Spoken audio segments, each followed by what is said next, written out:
Jembrana digemparkan dengan sebuah kecelakaan tak terduga pada Minggu, tanggal 10 November tahun 2024, di KM 121-122 Jalan Utama Denpasar Gilimanuk, Kecamatan Melaya, Jembrana, Bali.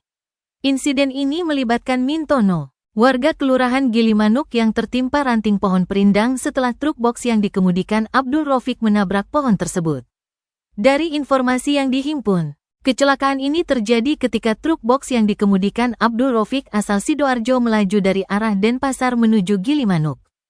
Diduga Rofiq mengantuk hingga truk kehilangan kendali keluar jalur dan menabrak pohon di tepi jalan. Sesampainya di TKP, pengemudi diduga mengantuk hingga truk box keluar jalur dan menabrak pohon perindang. Kecelakaan ini membuat truk box terguling ke dalam selokan.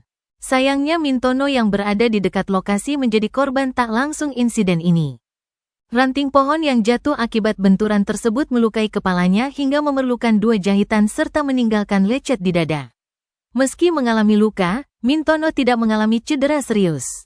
Sementara, Abdul Rofiq selamat tanpa luka, namun kerugian material dari kecelakaan ini diperkirakan mencapai 5 juta. Kapolsek Gilimanuk mengimbau pengemudi untuk senantiasa menjaga kondisi fisik dan kewaspadaan saat berkendara, guna mencegah kejadian serupa di kemudian hari.